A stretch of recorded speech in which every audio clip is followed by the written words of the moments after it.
మీరు దేవుని నుండి భాషల వరమను కోరుకుంటున్నట్లయితే నేను మీతో ఇప్పుడు ప్రార్థించదలుచుతున్నాను. ఈ క్షణంలో మీరు సరళంగా లొంగిపోయి నమ్మకం ఉంచండి.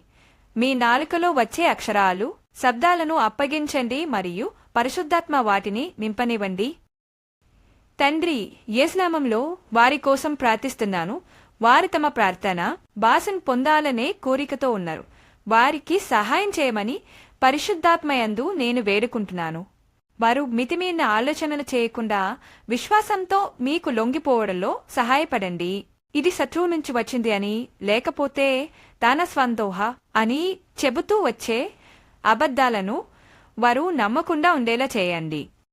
ప్రియమైన పరిశుద్ధాత్మ, ఇప్పుడు వారు మీ సన్నిధిలో విశ్రాంతి చెందుతున్నప్పుడు వారి మనసు మీపై లగ్నమై ఉన్న సమయంలో ఆ ప్రార్థనా భాష విడుదల కావడానికి అవకాశం కలిగజేయండి.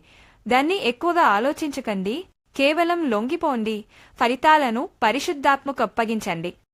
ధన్యవాదాలు ప్రభువా. మీ శక్తితో వారిని తాకండి. నేను యేసు నామములో ప్రార్థిస్తున్నాను. ఆమేన్.